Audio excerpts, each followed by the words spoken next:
Boa tarde, gente. Tudo bem? Legal. Vamos lá.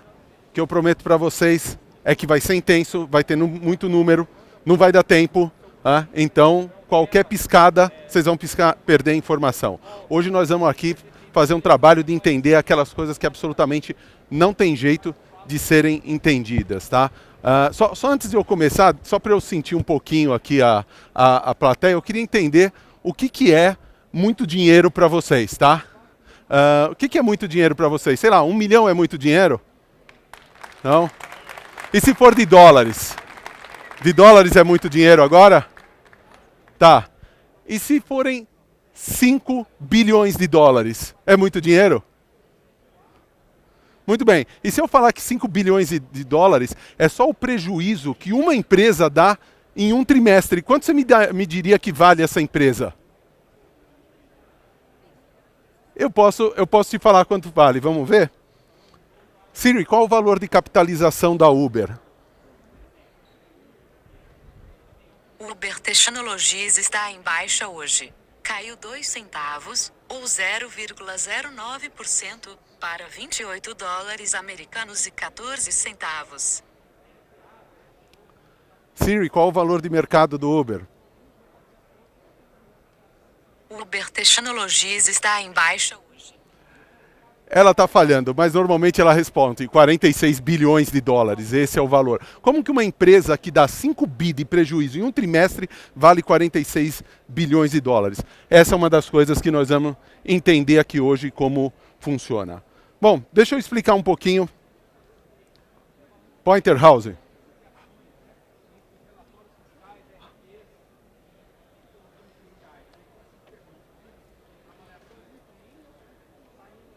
Pointer, House.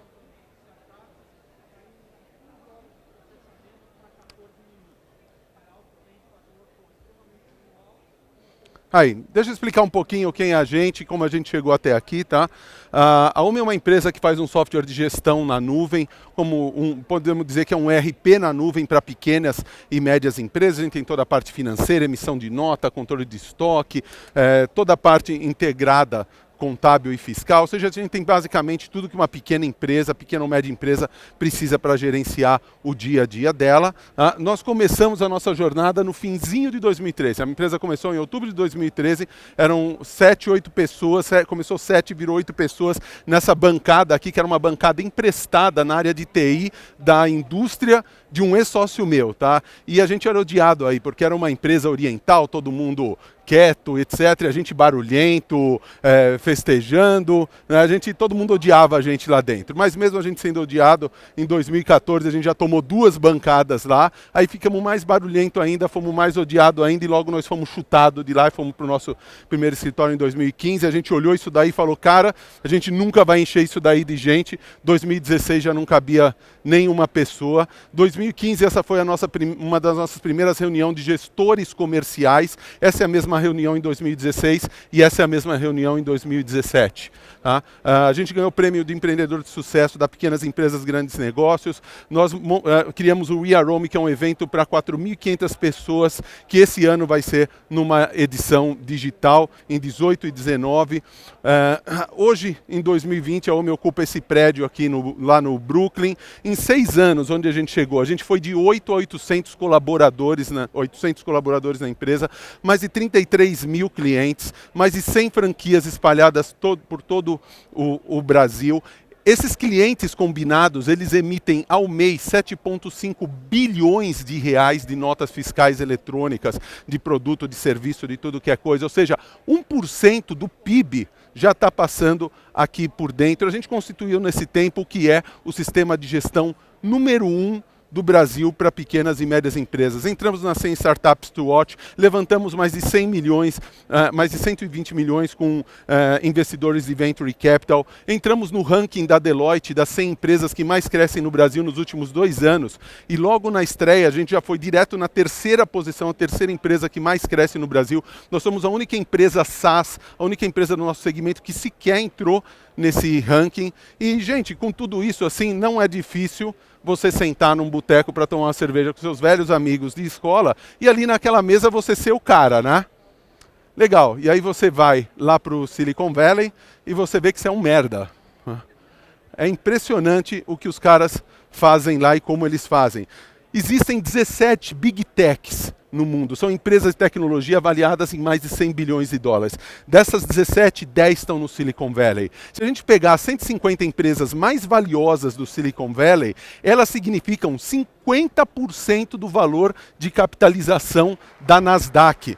E vocês sabem que a Nasdaq é 10% do valor de capitalização do mundo. Isso é equivalente a dizer que o quê? Que uma pequena população de 3 milhões e poucos, 3,8 milhões de habitantes ali de San José até o Bay Bridge, 0,05% da população do mundo gera 5% do valor da capitalização do mundo. É assim, é um desequilíbrio muito grande, né? E aí vem várias hipóteses. Gente, como que se cria tamanha geração de valor, como que se cria tamanha diferença numa certa região? E aí vem várias hipóteses. Uma das primeiras é que lá no pós-guerra se instalaram as bases militares. As bases militares demandaram muita tecnologia, formaram muita gente, e daí veio o fenômeno do Silicon Valley, certo? Completamente errado. Agora ouve essa. Parece que lá tem uma combinação muito única de grandes universidades, gente esperta e muito capital. Essa faz sentido, certo? Se não tivesse completamente errada também. Isso está longe de ser algo único. Gente esperta, grandes universidades e muito capital, você tem em Paris, você tem em Nova York, você tem em São Paulo, você tem em Florianópolis. Por que que lá acontece esse fenômeno gigantesco? E isso é descrito nesse livro de 2018 de Reid Hoffman, Blitzscaling, onde ele explica como é o modelo de criação de empresas, o modelo de estruturação de negócios que eles usam lá, que geram essa grande diferença. E a boa notícia é que isso pode ser replicado como está sendo replicado em qualquer lugar do mundo, tá? Para explicar como funciona isso, vamos entender como nós fomos criados, tá? Nós fomos criados e nós fomos doutrinados a entender a empresa, a formação de empresa, segundo um certo movimento. Como que é? Olha só, se a gente colocar num eixo do gráfico o resultado da empresa e no outro o volume de clientes, o volume de transações que você tem, aonde você gostaria de ver a sua empresa nesse gráfico aqui? Lá, né? Numa região de alto volume e alto resultado, certo? Quer dizer que você criou uma grande empresa, correto? Tá. E como que você faz o percurso para chegar lá? Nós fomos educados da seguinte forma, tá? Você começa o negócio, tem um pouquinho de lucro, pega esse lucro, reinveste na empresa, cresce vendas, cresce produto, tem um lucro maior, pega esse lucro, reinveste na empresa, cresce mais um pouco, tem mais um lucro, não compra um carro, pega essa grana, joga na empresa. Não foi assim que a gente foi educado a, de forma consciente, de forma responsável, construir um negócio? Legal. Mas isso tem um problema. Leva de 20 a 30 anos para se chegar lá. E aí é que está o grande risco. Por quê? Porque em 20 a 30 anos, o que é que acontece no mundo, gente? Tudo. Parece concorrente, disrupção, tudo que é maluquice. O maior risco é o tempo desse trajeto. E tanto que a maioria das empresas, no fim, elas acabam aqui. Digo, as que conseguem ficar grandes, elas acabam numa região que até tem alto volume, mas tomaram tanta pancada de concorrência, de disrupção, de nova tecnologia, de novo modelo de negócio nesse percurso, que a margem dela foi caindo, e ela acabou numa região ali de alto risco, onde você tem um volume alto, só que um baixo resultado, tá? Isso é uma foto de muita empresa nos dias de hoje. Agora vamos entender como que é o modelo Blitzscaling de crescimento rápido. Gente, em vez de tentar levar a nossa empresa para lá, vamos levá-la direto para cá. Vamos para uma região onde eu tenho um alto volume, mesmo tendo pouco resultado, certo? Só que vamos combinar um negócio, vamos fazer isso muito rápido, de 2 a 3 anos. Então, eu não espero ter um lucro para eu pegar esse lucro e reinvestir em vendas. Não. Eu levanto dinheiro com os nossos queridos, amados investidores de Venture Capital, de Private Equity, para pegar essa grana e pôr no crescimento da empresa, certo? Assim, eu vendo muito mais, gero muito mais resultado, sabe? E cada vez mais eu vou investindo mais e mais e mais, sem ter o resultado da empresa. Quem banca essa brincadeira são Os nossos queridos investidores em Venture Capital e Private Equity. E uma vez que você chegou lá, você conquistou uma grande base de clientes, um grande volume, aí você vai pivotar o seu modelo de negócios para uma região de lucratividade. Tá? Esse é o plano do Blitzscaling. Essa pivotada é que é o grande perigo, tá? Quando você vai sair dessa região onde você não ganha dinheiro com a empresa, onde a empresa tem um EBITDA negativo, para uma região onde ela tem um EBITDA positivo. E aí tem dois jeitos de fazer isso, tá?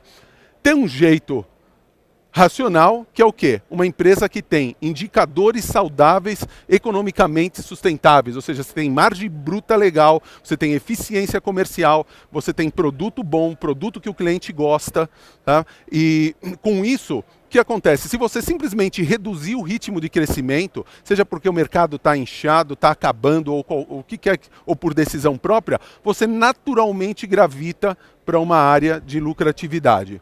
Tem a outra forma que é um pouco mais doida, tá? Que é o quê?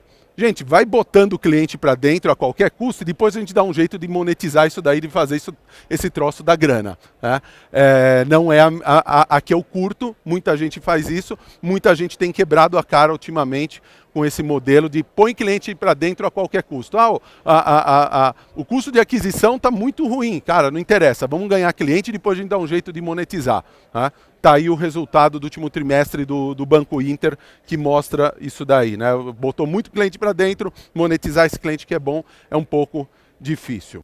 Isso daí funciona, gente? Vamos dar uma olhada em números fresquinhos de 12 empresas que fizeram o IPO na Nasdaq, empresas SaaS, empresas de software que fizeram o IPO no ano passado, tá?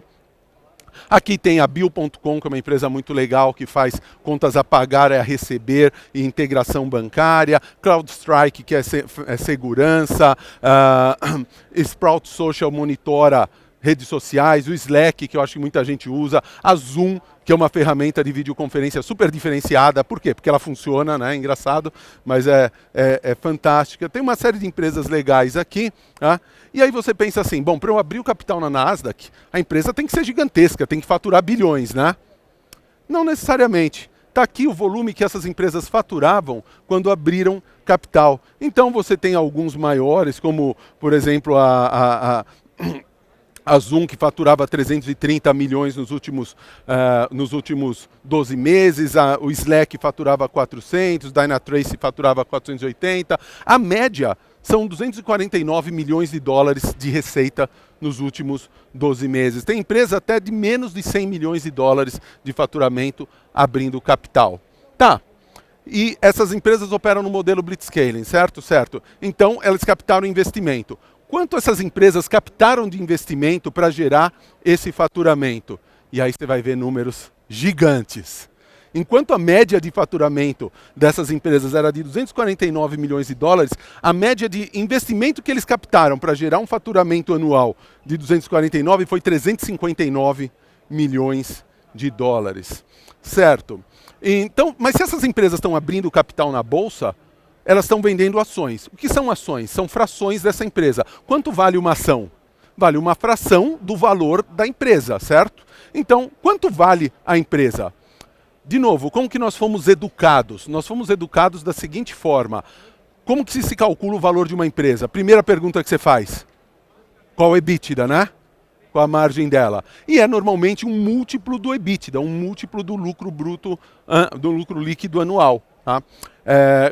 Quanto que é a brincadeira de mercado no mundo tradicional? 4 a 6 vezes o EBITDA. Vocês não ouviram já isso aí? Quanto vale aquela padaria lá? 4 a 6 vezes o EBITDA. Não é mais ou menos assim? Tá bom. Aqui é um pouco diferente, gente. É um múltiplo da receita anual projetada para os próximos 12 meses. Olha que doido. Você projeta a receita para os próximos 12 meses e aplica um múltiplo sobre a receita inteira. E esse múltiplo é de quanto? Esse múltiplo... só uma coisinha, tá? Todas as empresas que estão aqui, com exceção de algumas poucas, todas têm um EBITDA super negativo, tá? Todas estão naquela linha de captar investimento para colocar em vendas e para crescer mercado. Colocar em vendas ou adquirir outras empresas, tanto faz, para aumentar a fatia dela de mercado. Isso é surpreendente. Você abrir capital com EBITDA negativo pode soar surpreendente, mas nesse modelo não é. Tá? E olha o nosso múltiplo querido. O nosso múltiplo querido, na média, é 17,3x. Esse é o múltiplo dos IPOs do ano passado. Tem empresa aqui com 32 vezes a receita anual projetada para os próximos 12 meses. É legal ou não é, gente? Então daqui você já começa a entender algumas coisas loucas. Espera aí, Marcelo, você está me falando que uma empresa tipo a CrowdStrike, que é uma empresa de cybersecurity, de segurança na internet, ela faturou aqui 297 milhões, praticamente 300, com um EBITDA de 55% negativo. Isso quer dizer que só para fechar o caixa no fim do ano, os investidores têm que pôr 150 milhões de dólares no caixa, só para fechar o caixa. Ela teve um múltiplo de 22,5, ou seja, ela vale 6,7 bilhões de dólares na bolsa. É isso que eu entendi? Sim, é exatamente isso que você entendeu. Mas aí, então, como que esse investidor ganha dinheiro? Parece que já ficou claro. Ele pôs dinheiro na empresa, ele comprou uma ação ali a X, pôs dinheiro na empresa, quando abriu na bolsa, ele vendeu essa ação a 10, 20, 30 vezes o valor que ele investiu. Então, é assim que o investidor ganha dinheiro. Eu costumo comparar a coisa a uma festa. Uma empresa, quando você investe numa empresa tradicional, você está ali numa festa que é bacana, está servindo uma cervejinha, está tocando um sambinha, você está curtindo aquela festa, né? Está indo bem. Essa festa é uma empresa lucrativa que distribui dividendos. É uma festa boa de estar. O que você não sabe, meu amigo, é que no andar de cima está rolando uma outra festa. Nessa festa, o pessoal está chegando de helicóptero, estourando Dom Perignon. Não tem um pagodinho lá, não. Eles contrataram um pocket show do Iron Maiden. É outro nível a coisa. E essa festa se chama o quê? Ações de uma empresa dominante em um segmento. E essa é a palavra-chave. É o dominante. Esse cara montou uma empresa dominante, investiu numa empresa dominante bem no comecinho. Esse dinheiro que ele colocou se multiplica por 10, por 20, por 30, quando ele vende isso daí na bolsa. E o investidor que comprou então essa ação dele na bolsa é um trouxa? Não, não é, cara. Se você olhar os IPOs do ano anterior, de 2018, eles até agora valorizaram na média 154%. Então é um bom negócio até para o cara que compra depois na bolsa. Por quê?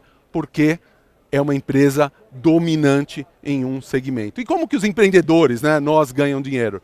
Olha só, nós fomos educados da seguinte forma: tempo é dinheiro, né?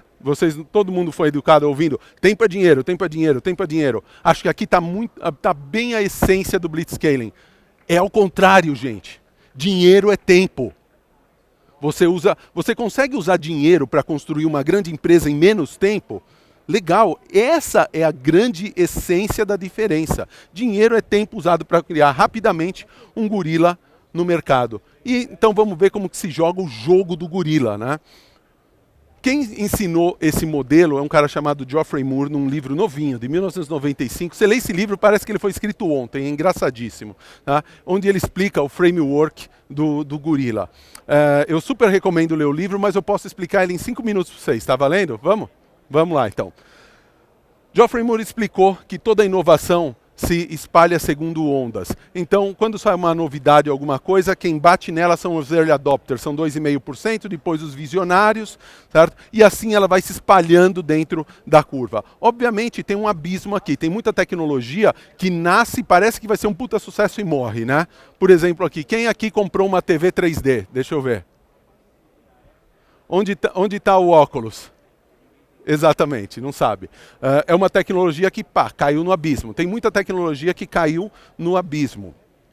Agora, se você passa no abismo, um certo momento começa o consumo desenfreado. Parece que um dia ninguém tinha smartphone e no outro dia todo mundo tinha. Parece que num belo dia ninguém andava de Uber, no outro dia todo mundo andava de Uber. Tá? É o momento em que ocorre o tornado, o crescimento exponencial. O que divide antes do tornado e depois do tornado? A grande diferença é que, até aqui, tinha muito mais gente vendendo do que gente comprando. Mas, a partir desse momento, tem muito mais gente comprando do que gente vendendo. Nesse momento, quem é que ganha o jogo? Quando inverte. Antes tem mais oferta do que procura, de repente tem mais procura do que oferta. Quem que ganha o jogo nesse momento? Quem consegue abastecer as prateleiras, certo? Então se formam aqui, segundo o livro, 3 personagens, né? O gorila, o chimpanzé e o mico. O mico não é na notação negativa brasileira, não. Então quem é o gorila? O gorila é o cara que come todas as bananas que ele quiser. É o dono do pedaço. O chimpanzé tem algumas bananas que o gorila deixa cair no chão, ele vai lá, pega aquela e se alimenta daquelas bananas. E assim, não é ruim, dá para construir empresas boas nos 3 modelos, mas o gorila é o cara que vai ganhar aquele múltiplo de 17 vezes, tá? O chimpanzé é um cara que foca no nicho e o mico é um clone de baixo custo do produto líder. Certo? Então o posicionamento do produto líder é que ele é o mais completo, ele atinge o comprador que quer resolver a coisa de vez, o chimpanzé atinge o cara que suporta, que procura coisa para um nicho, e aquele nosso velho cliente que só compra preço, ele vai para o mico. O posicionamento de marketing é muito claro. O gorila é o cara que assusta todo mundo no mercado. Ele ignora os outros. Você vai no website do gorila, ele não fala nada sobre nenhum concorrente, tá? Agora, você vai no website do mico, vocês já devem ter visto aquelas tabelas assim que tem todos os concorrentes, todas as features. Ele é o cara que mais tem coisa e custa mais barato, já viu? Esse é o posicionamento ali do mico. E o chimpanzé é o cara que fala, para você que tem esse problema, eu sou o melhor cara. Para você que tem aquele outro, ele vende para um usuário e não para uma visão de plataforma, tá? Então, parabéns, eu acabei de estragar o olho de vocês para sempre, vocês nunca mais vão conseguir olhar um website sem falar, estratégia de chimpanzé, estratégia de mico, estratégia de gorila. É isso aí. Tá? Se você tiver com dificuldades agora de se definir, de falar, cara, minha estratégia é de gorila, de mico ou de chimpanzé? Tá? Alguém aqui está com essa dificuldade de se localizar, se enquadrar em uma delas? Muito provavelmente é porque na sua comunicação você está passando mensagens misturadas para o seu cliente. Ora você se comunica como mico, ora como chimpanzé, ora como gorila. Você pode ser o que você quiser, cara, você só não pode ser tudo, entendeu? Então é muito importante você ter um posicionamento como um desses caras aqui, para quê? Para o cliente te entender, tá? Outra coisa interessante, essas empresas que se baseiam nesse modelo de blitzscaling, eles tomam decisões com um conjunto de KPIs muito diferente do tradicional. Nós crescemos ouvindo o quê? Que para saber se uma empresa é boa, a sua primeira pergunta é, quanto fatura? Segunda pergunta é, qual a margem líquida? Qual o EBITDA? São as coisas que você quer saber para saber se a empresa é boa. Tá? No modelo blitzscaling, são outros KPIs. É CAC, payback, margem bruta, churn, LTV. Quem aqui conhece esses indicadores? Show, legal. Plateia que conhece a coisa. E para explicar como se toma decisões com esses indicadores, eu vou contar uma história que é a minha, tá? Então, antes da OMI, eu tive uma outra empresa, que era uma outra empresa que trabalhava com RP, voltado para grandes clientes, grandes contas. Então, o cliente da gente era tipo IRB, o IRB que está mal agora, na época não estava, tá? Nissin Ajinomoto, ArcelorMittal, Usiminas, eram grandes indústrias, grandes clientes. Tá? E, como vocês devem imaginar, a minha vida não era fácil, sendo uma empresa brasileira de 200 pessoas concorrendo com a SAP e com a Oracle. Tá? Minha vida não era nada fácil. Só que aí a gente viu uma outra coisa. Gente, tem 18 milhões de PMEs no Brasil. E essas PMEs, mais de 90% delas não têm um software de gestão. Pô, que absurdo num país tão complicado como esse, de repente aí tem um mercado gigantesco. E por que esses 90% dessas PMEs não têm o software? Aí, dá licença, tá? Os 10% que tem usam um negócio fósforo verde ali, tá? Na época do fósforo verde. Praticamente você tem 100% do mercado à disposição. E por que essas empresas não têm um software num país tão malucamente complicado como o Brasil? Cara, muito simples, porque ainda ninguém fez um software que seja simples, intuitivo, eficiente, na nuvem, com um custo adequado para essa PME. E como que você chega nesses milhões de PMEs? Não falaram para a gente que todo mundo está conectado? Então, a gente chega nesses caras com marketing digital, mídias sociais, com todas as plataformas online, e depois você converte esse cara que se atraiu num cliente pagante, da forma mais touchless possível, né? Tentando converter ele o mais online possível para otimizar o custo de toda a cadeia. Não é esse o playbook Silicon Valley que a gente ouviu? Beleza, então baseado nisso a gente montou uma sala de guerra na minha empresa anterior. Isso aqui é uma foto real da minha mesa. Aqui faltavam 6 dias, 18 horas, 33 minutos e 26 segundos para lançar o produto. E nós usamos aqui 2 décadas de experiência em ERP para criar um produto tão legal, mas tão legal, que assim que a gente lançou, aconteceu um negócio extraordinário. Eu vou falar, vocês não vão acreditar, mas eu juro que é verdade, tá? Nós não ficamos bilionários do dia para a noite. Eu sei, é difícil acreditar, mas é verdade. O que aconteceu? Lembra aquele papo que essas empresas só não têm um software porque ninguém fez algo que seja simples, intuitivo, eficiente, na nuvem, com custo adequado para eles? Lembra disso? Então, mentira. Os caras não têm software porque eles não estão nem aí. A pequena empresa não está procurando solução. No shortlist mental do pequeno empresário está lá, como que eu vou arrumar mais cliente, como que eu vou vender mais, como eu vou resolver um problema na minha operação, como que eu vou comprar tal produto, comprar tal máquina. Não está como que eu vou melhorar a gestão empresarial da minha empresa, infelizmente. Tá, mas isso daí tem jeito? Tem jeito. Quando ele tem alguma dificuldade, ele vai pesquisar algo no Google, eu posso anunciar nessa palavra, aí eu trago ele para o meu site, eu educo ele, eu explico para ele o problema e a partir daí eu converto ele num cliente. Funciona? Isso depende de uma continha chamada CAC. Você pega tudo que você gastou de vendas e marketing num período e divide por quantos clientes você trouxe no mesmo período. Então, cada clique no Google custava mais ou menos R$1. Você põe R$1.000 em cima, saía 10 clientes embaixo. Qual que é o CAC? Qual que é o custo por cliente? 1.000 sobre 10 é 100, certo? R$100 é bom ou é ruim? A resposta é depende. Depende do quê? De quanto você cobra e qual a sua margem bruta, né? Se você cobra R$1 por mês, R$100 para adquirir o cliente, é caro. Então, depende do payback. Você pega quanto você cobra de mensalidade versus a margem bruta. Na época a gente cobrava uns R$100 com 33% de margem, dava uns R$33. 100 sobre 33 se paga em 3 meses. Então, o lucro que o cliente deixa nos 3 primeiros meses é usado para pagar o custo de trazer o cliente. Daí para frente é lucro. Beleza, parece um bom negócio. Né? Saímos descendo a lenha, vendendo online. Né? Só que aí aconteceu uma desgraça. Apareceu do dia para a noite mais de 100 concorrentes.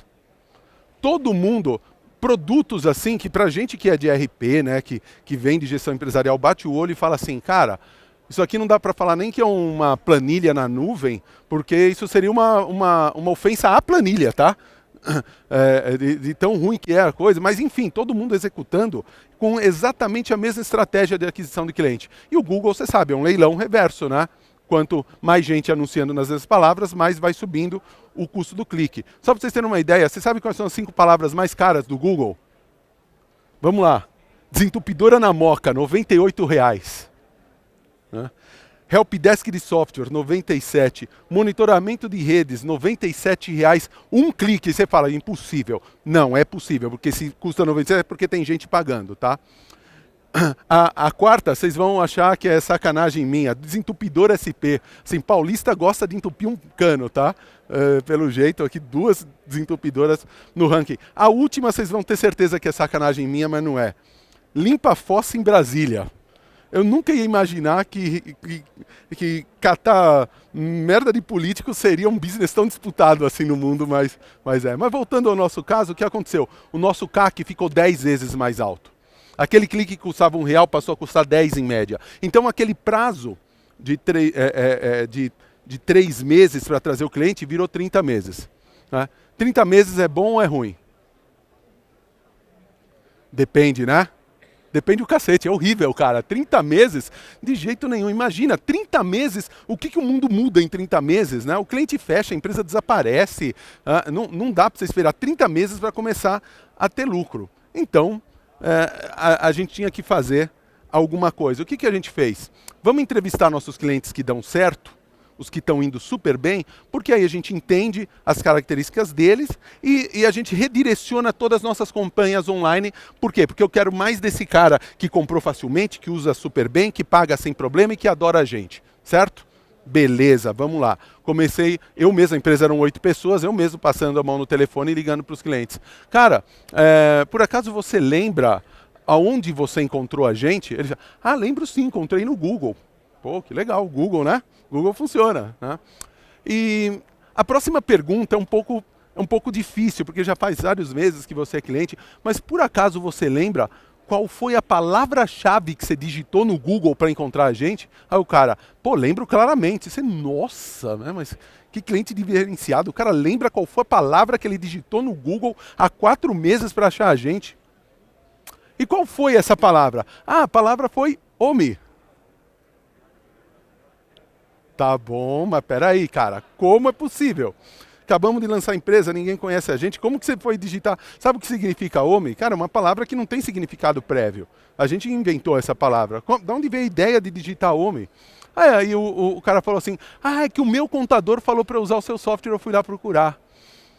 Então não é o Google, é o contador. E aí nós fomos perguntar para o contador, cara, por que você está falando para o seu cliente usar o nosso software? E aí o contador falou assim, por quê?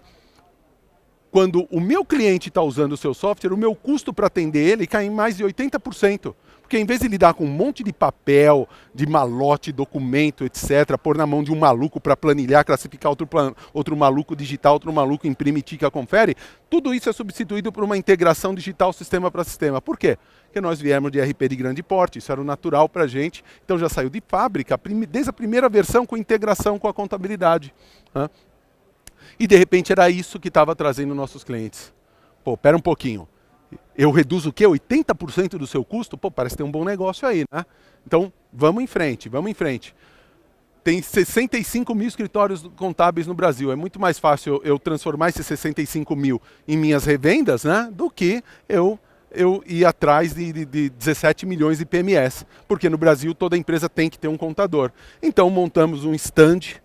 Olha que legal, eu usava gravata aí, cara.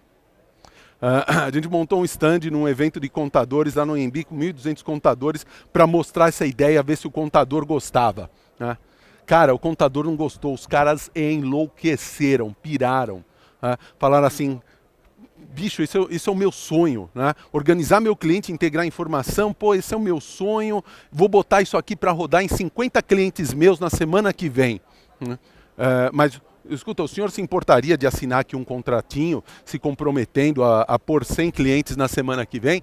Daqui que eu assino, um atrás do outro. Contrato de 50, de 100, de 30, de 20 clientes, tudo empilhado ali, um em cima do outro. Lindo, maravilhoso, sucesso pleno, absoluto. E aí a empresa, eram esses 7 idiotas, a gente estava fazendo o quê?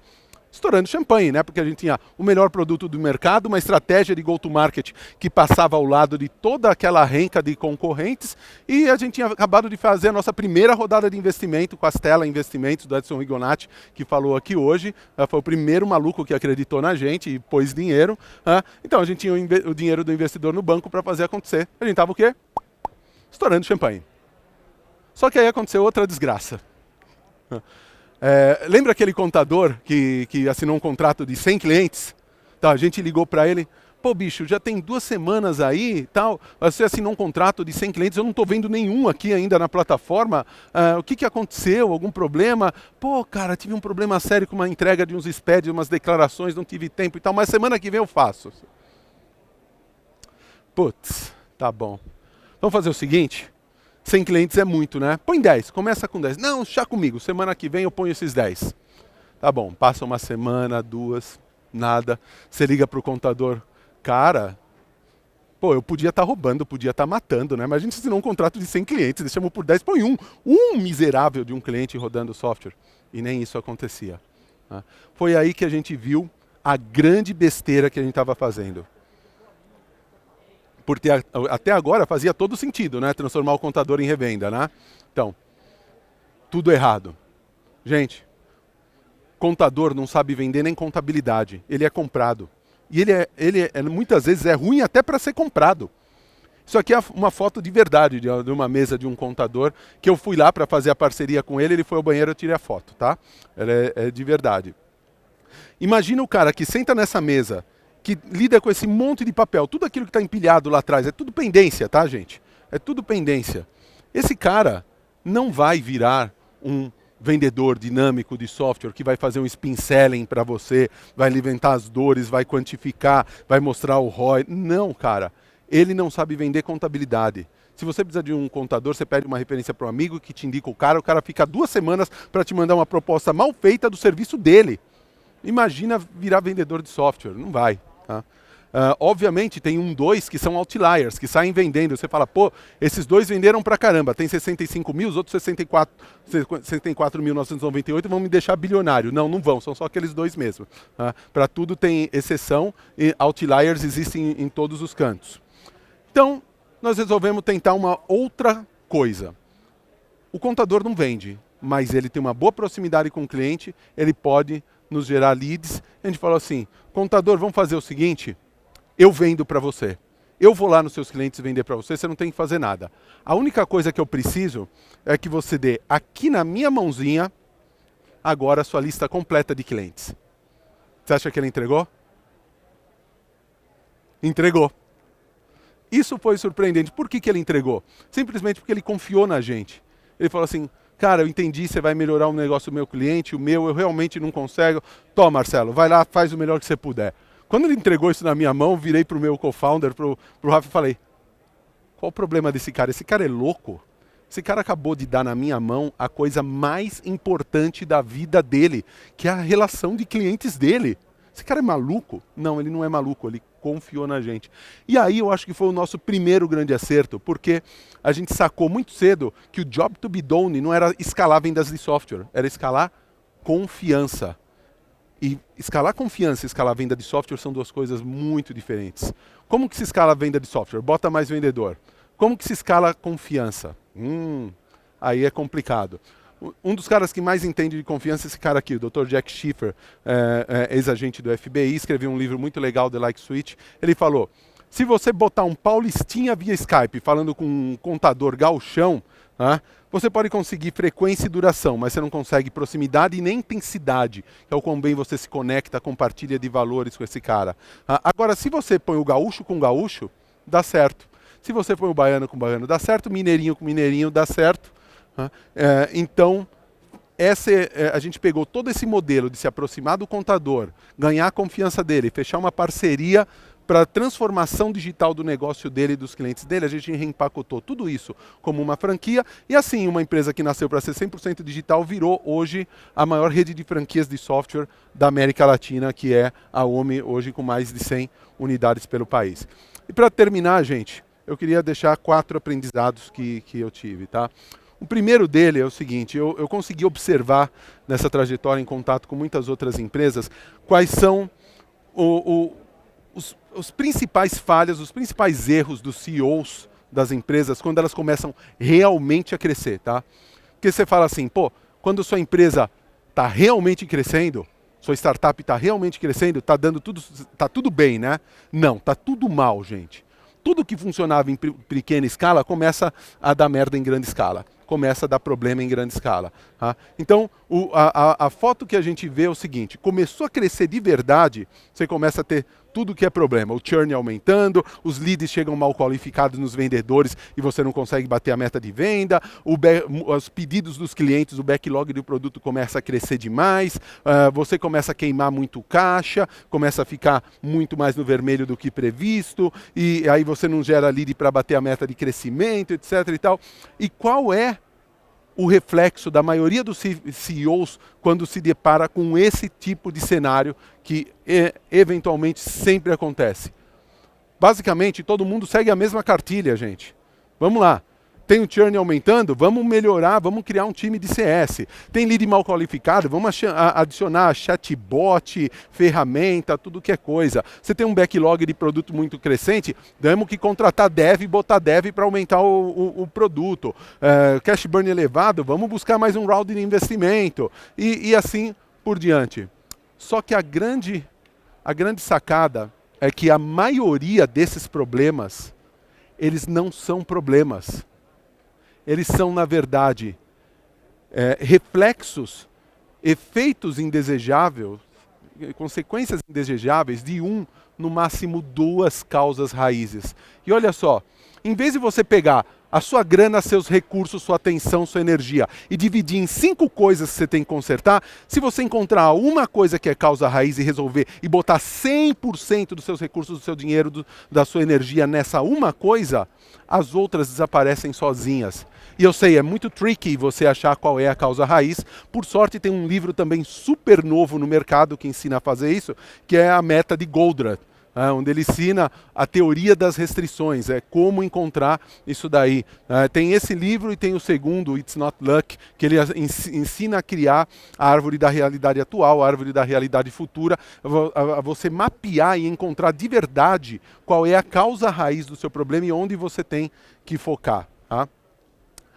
A outra coisa, o outro erro muito comum é levantar muito capital sem ser economicamente viável. Isso é quase sempre fatal. Então, esse é um ponto que é talvez o único ponto que eu tenho um pequeno senão com o livro do Reid Hoffman, o Blitzscaling, tá?